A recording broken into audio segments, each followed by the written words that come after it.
Ang pulong sa Dios buhi ug nagalihok nga gamhanan. Labi pang mahait kaysa espada nga duhay sulab ug modulot ngadto sa gitagbuan sa kalag ug espiritu, sa mga lutahan ug sa mga kauyukan ug mutugkad sa mga hunahuna ug katuyuan sa kasing-kasing. All Scripture is God-breathed and is profitable for doctrine, for reproof, for correction, for instruction in righteousness, that the man of God might be mature, thoroughly equipped unto all good works. Paningkamuti pagayo ang imong kaugalingon sa pagpakita sa atubangan sa Dios ingon nga iyang nahimutan, usa ka magtatrabaho nga dili kinahanglan magakaulaw, nga sa hustong paagi magapanudlo sa pulong sa kamatuoran. Ephesians 1:5, having predestined us to adoption as sons by Jesus Christ to himself, according to the good pleasure of his will. 1 John 3:1-2, behold, what manner of love the Father has bestowed on us, that we should be called children of God. Therefore the world does not know us, because it did not know him. Beloved, now we are children of God, and it has not yet been revealed what we shall be, but we know that when he is revealed we shall be like him, for we shall see him as he is. John 1:12, but as many as received him, to them he gave the right to become children of God, even to those who believe in his name. Romans 9:26, and it shall come to pass in the place where it was said to them, you are not my people, there they will be called sons of the living God. But when the fullness of the time had come, God sent forth his Son, born of a woman, born under the law, to redeem those who were under the law, that we might receive the adoption as sons. That's in Galatians 4:4-5. Ephesians 2:12-13, that at that time you were without Christ, being aliens from the commonwealth of Israel and strangers from the covenants of promise, having no hope and without God in the world. But now, in Christ Jesus, you who once were far off have been made near by the blood of Christ. Before we start sa atong naandan nga tuluman doon, adlaw-adlaw nga maong pagtuon sa pulong sa Dios, gikinahanglan ang atong pagsugid sa atong mga salang nahimo nining adlaw, aron dili kini mahimong makabalda o makababag sa atong pagtuon sa pulong sa Dios. Therefore, aron nga makatudlo ang balang Espiritu Santo kanato sa iyang kamatuoran, then kinahanglan kita mapunan Espiritu Santo og makabalik kita sa atong pakiumitay sa Dios ug andam na sa kita sa pagtuon sa balaang pulong sa Dios. Nawalang kanimo dili magtotoo ang imong buhaton, dili ang imong pagsugid sa imong mga sala, di ka pa makasugid hangtod nga ikaw makagamit niya ng imong free will kung mahimo ka sa labing manungdanong desisyon sa tibok mong kinabuhi, ang desisyon sa pagtuo kang Ginoong Jesucristo ingon nga imong personal nga manluwas. Therefore, sa hilom mag-andam tas tong kaugalingon. Let us pray.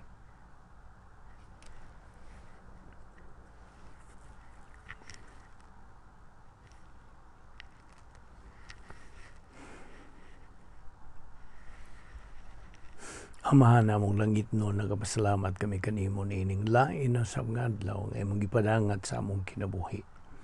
buhi pa kami ning among lawas,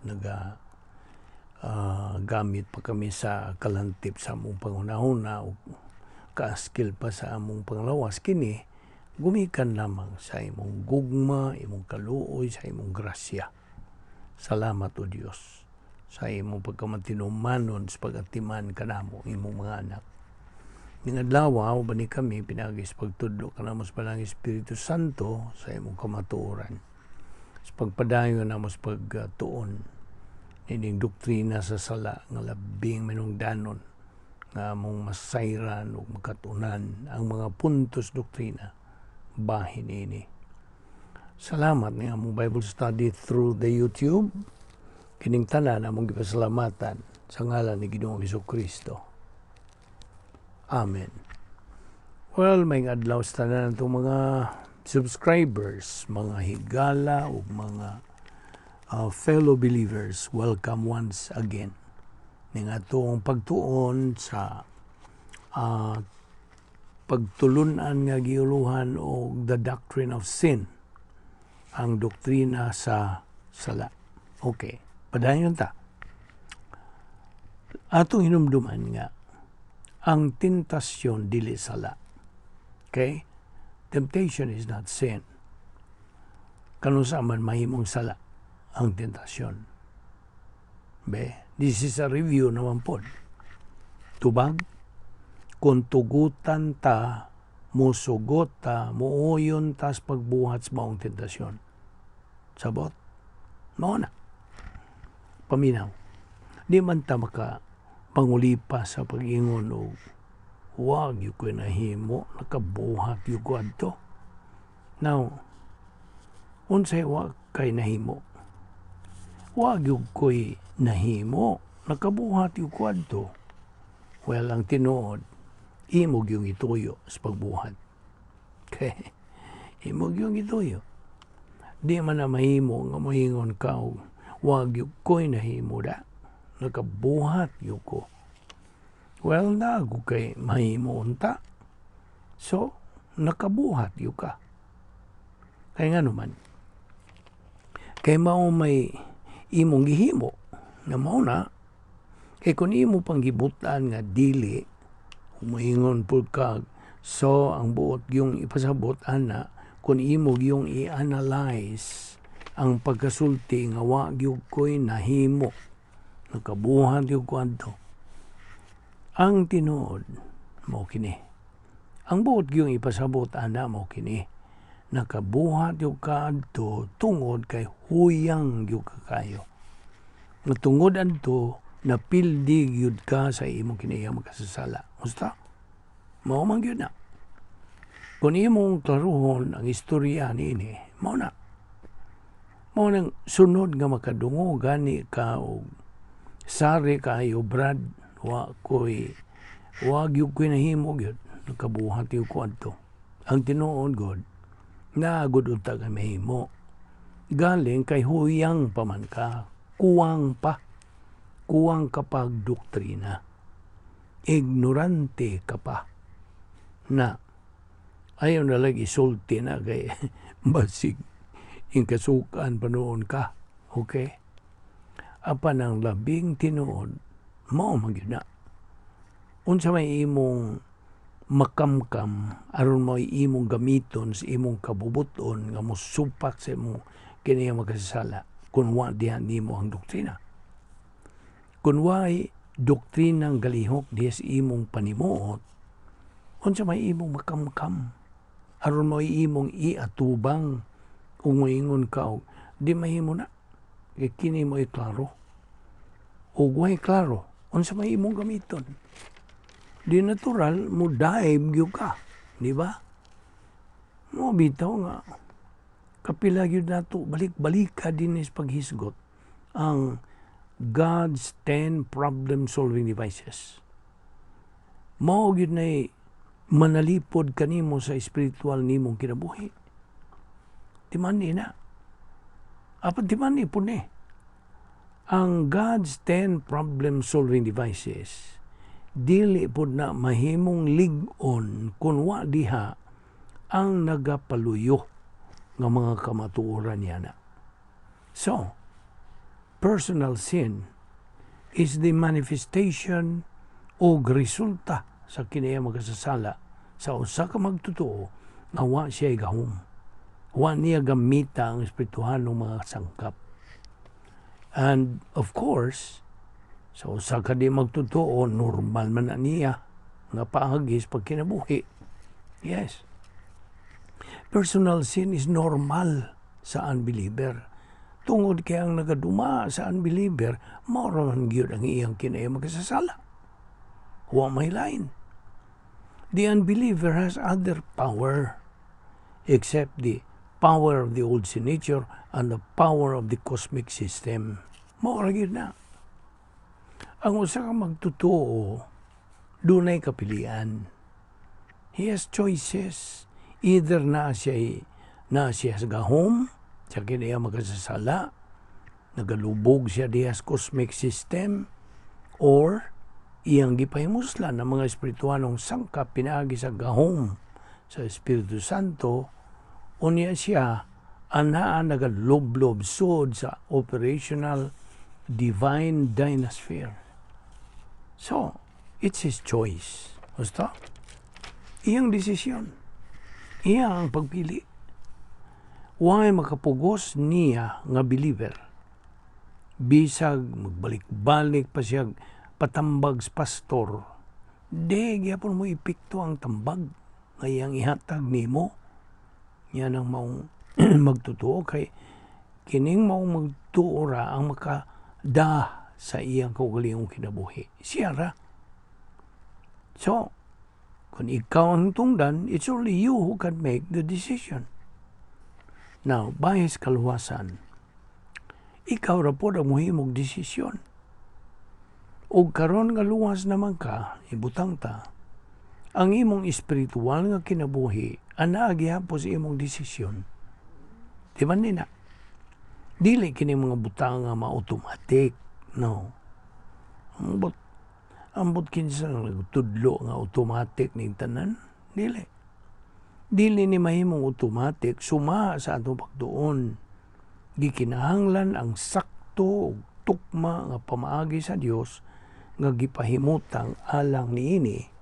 That's why we call that as the protocol plan of God. The right thing done in the right way is always right. Now, kining personal sin, personal ba nga sala?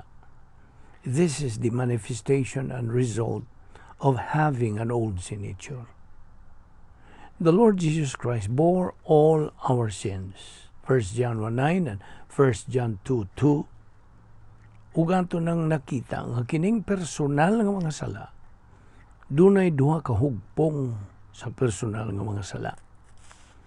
Dunay personal nga mga sala nga imong nahibaw ang sala, o doon say personal nga mga sala nga wa kakahibaw og sala diay. Pero sala. Now, niya pananglitan.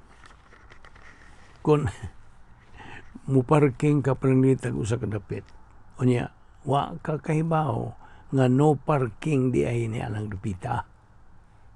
Now, inigbalik ni mo si mong sakyanan, mo larga ka na, imo namang nakita nga diyan ay ticket gibutang si mong sakyanan. Karon, pangitaon ba nimo ang traffic enforcer? O makiglalis ka ba niya aron ka mga tarungan o garong gitikitan man ko nimo nga wa man ko kay bahog no parking di ay dinhi. Mo ba imong himuon? Wa ko kay bahog no parking di ay dinhi. Na karon nahibaw na ka. Kaya na magkitikit. Okay? Mo naging ignorance of the law. Excuses unsa no one. Diba? Now, di ba yun na madag laliso nimo ang ordinansa o balaod gud na. Exactly the same. Ug moingon kag wa man ko kay bawg sala di ito. Bisag wa ka kay bawg sala man gyud to. Sala ang pagkasulti, counted na to against nimo. Musta? Mao bitaw na karon. Ma-realize ninyo unsa ka grabe gyud ay ang grasya sa Dios nga iyang gitunol nga ni kanato. Now na-memorize na bagyod ninyo ang 1 John 1:9. Unsa may giingon diha? If we confess our sins, He is faithful and just to forgive us our sins and to cleanse us from all unrighteousness. Now, naibaw ka ba kanang gisulti diha nga to cleanse us from all unrighteousness, lakip na niya ng mga sa nga imong nabuhat nga wan nimo hibaw igsa apan sala di ay tanawar na. Every time you use 1 John 1:9 for rebound, unya imong isugid ang imong mga sala nga imong gilista nga imong naibawan, i-appeal sa Dios ug pasaylo ang mga sala nga wa nimo hibaw igsala di ay pero sala. Iyang i-appeal kadto og pasaylo o pagpaa. No di ba na grasya? Kita nimo. Tanawa ra gud ng paagi sa Dios. Mao nang di na lang ta makiglalis pag-ingon og wa man ko kay bawog sa dito. Wa ko kay bawog sa to Dios. Now, ayan na lang pakiglalis kay kung wag ka kay bawog sala dito sila, rebound lang yapon kay maapil na to sila papas. Kasabot ka? Abigod nimo. Paminaw. The penalty of sin, which is spiritual death, now is replaced by the provision of spiritual life for anyone who believes in Christ.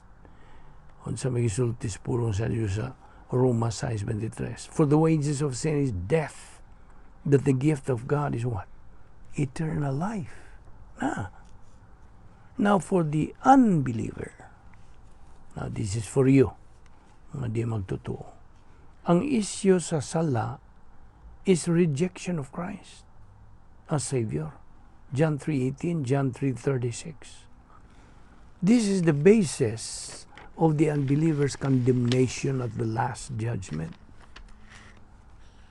Tingnan din niya, personal sin never condemns anyone to hell. Nakadungog ka? Ang personal ng mga sala, dili ni magahukom ni bisang kinsa nga tos impyerno. Now, ato naman igisgutan before, ato pag yung balikon sa pagpaklaro. Bisag unsang klasihang sala nga imong buhaton, dili na mo'y maka pa-impyerno nimo. Gipatinaw naman na nato. Okay? Sublion ko sa pag-ingon. Bisag unsang klaseng sala nga pagbuhaton nimo, di na mo'y makapabanlod nimo sa impyerno. Dili. Tingali mo yung bintaha. Ako kang patinawan nga no. Tungod kay alang sa usa ka di magtutuo, ang makapatambog niya sa impyerno mao ra ang usa ka sala nga dili mapasaylo. Unpardonable sin. Inumdong ka ba? Unsa man? Sala nga dili mapasaylo. Unpardonable sin. Usahay murag bikil bitaw sa tungunahon na kay ngano man kay nabaw ta ang tanang salas tibuok kalibutan sa tanang panahon o sa tibuok nga kasaysayan gibayran naman ni Ginoong Kristo dito sa cross. And therefore every time you confess, sugid ka as a believer, or every time usa ka di magtotoo mo dawat sa kaluwasan, ang tanang mga sala pasayloon tungod sa gibuhat ni Kristo dito sa cross. Nya moingon ka nga naay sala nga di mapasaylo? Kaya unsa man di ay ang sala nga di mapasaylo? Paminaw. Ang sala nga di mapasaylo, mao ang pagsalikway nimo kang Kristo ingon nga manluluwas. Your rejection of Christ as Savior, that is the only unpardonable sin. Sabta gina. Isil-sil gina. Ang imong pagsalikway, dili pagdawat, di pagtuo kang Ginoong Kristo ingon nga manluluwas, mao kana ang sala nga dili na mapasaylo. Kaya unsaon man pagpasaylo ni Ginoong Kristo kung di ka gustong mapasaylo or pasayloon. Now, Kapila na nato kini balikas pag-ingon nga dili ang Dios mamugos nimo. Dili. Paminaw. God respects our volition. He is a gentleman. He has a sense of humor. Ang Dios nagatahon, dili mo hinabot sa imong kabuton. Dili. Og tungod niya na. Kung ang usa ka tawo mo ingon og di ko gusto, natural, anhar diha kutob. Ug way mahitabong pasaylo, wala. So, kung moingon ang usa ka tawo, gusto kong mutuo ni Ginoong Jesucristo aron ako mapasaylo o pasayloon, diha. Maiya ang kapasayloan. Basta? Nagkasabot ka ba? Apag moingon siya, dili ko gusto, nan. Walay mahitabong pasaylo. O hinunua, mahinukman siya o ibanlod siya sa impyerno. Human siya mamatay. Mo na kamatuoran o kana dili na mausab. Okay? So for the believer, ang isyu sa sala, mao ang iyang paggamit sa rebound technique sa 1 John 9. Sa bagong pagkisaad, kung mubasa mo sa mga bersikulo, doon na rabay mga bersikulo nga maghisgot o mga sala. Doon na po'y kanang bersikulo nga maghisgot o sala. In other words, mga sala daghan. Kung sala, usara. Kung makabasa gani mo diha sa Biblia og daghan, makakita mo sin nga naay is, ang labing siguro personal nga mga sala kana ang gipasabot. Pero makabasa gani mo diha og sin nga singular YS, ang gisgutang klaro ana mao kina iyang makasasala, old sin nature. Sabot? Mao. Kung makabasa gani ka anang for the wages of sin, single, is death, kanang sin diha, ang buong ipasabot, wang gisgutan ana, mong kina iyang makasasala. Okay? I think marag klaro na. So, sabtag yun na. Nananimo kung sabot ka ba niya na o di. Ang wages of sin diha, mao kana ang atong pagpaklaro nga resulta sa atong kahimtang ingon nga espiritual nga patay, spiritually dead. Now niya pangutana, where did sin come from? Or diin man magagikan ang sala? Diin manigikan. Ug kanus aman magsugod ang sala? Kinsa may hing-create og sala? Natiman nga wa i-create ang sala. Wa. Di man i-create ang sala. Kaya ang sala, resulta. Di ba resulta? Dili kini siya kanang mugna, kundi usani siya ka resulta. Apan ang labing klaro gyud dinhi. Di gyud ang Dios ang nagmugna og sala. Sabta gina underline that. Dili ang Dios ang namugna og sala. Diin man gikan gyud ang sala. God is not the author of sin or temptation. Makita man na nato diha sa James chapter 1 verse 13 to 15. So diin man gikan ang sala. Then, answer, kabubuton sa tao. Asa man diya gikan ang sala? Sa gibuhat ni Lucifer, ang iyang gibuhat, di ba gikas kabubuton niya? Sa gibuhat ni Adan, ang iyang gibuhat, gikan pod sa iyang kabubuton. Therefore, all sins come from the volition of the believer's soul. The old sin nature only motivates the believer to sin. He does it by his own free will. Listen. Sin originated with Satan through negative volition. Did to magsugod. Pero di po siya nagmugna tungod kay ang iyaha maurang iyang paggamit o kabubuton gihapon nga mo'y miresulta sa sala. God created Adam and the woman in perfection. Hingpit gyud sila. Both were free moral agents. Ang buot pasabot sa free moral agents mo kini binuhat nga nag-iya o kaugalingong kabubuton. Mo ni buot pasabot. They were free moral agents just as Satan was. Ang mga anghel, mga free moral agents po ni sila. Doon na sila ilang kaugalingong kabubuton. They could only sin. Magkasala lang sila by negative volition. Acting independently of God. Pagsupil sa Diyos. Now, when God created Adam and the woman, they were perfect beings. And their point of reference was personal love of God.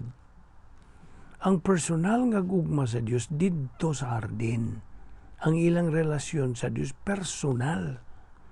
Huwag nag-ali, huwag nag-uwang, huwag nagbabag. Apan sa adlaw nga sila nakabuhat nitong sala sa pagsupil sa kapasidaan kanila sa Dios, they came under the impersonal love of God. But now, their point of reference with God is what? Ang iya nakarong hustisya. Kita ni mo? Tanawar ng naitabo. Sa dihang nakasala na sila, meaning, ilang gituyuan ang pagsupil sa Dios, then, nawa ang personal nga paghigugma sa Dios. Impersonal na.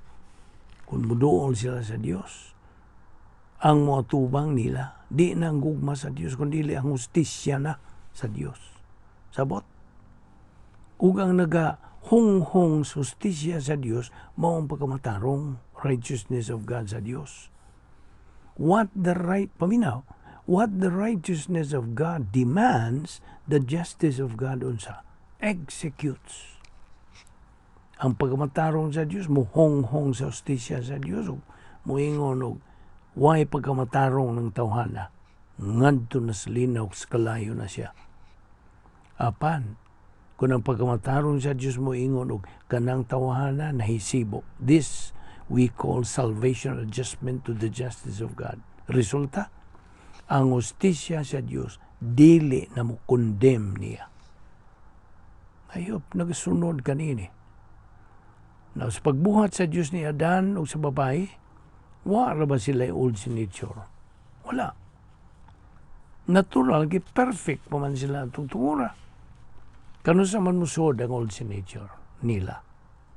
Niyadtong higayon, may gamit sila silang kabubuton sa pagsupil sa Diyos when they use the volition to disobey God. Na dito na nila, they acquired the old sin nature through negative volition, and there was only one sin they could commit: rejection of the will of God. Didto sa hardin, samtang didto sila, usaraman kasala ang ilang mahimo, di ba? Usara kasala ang ilang mahimo.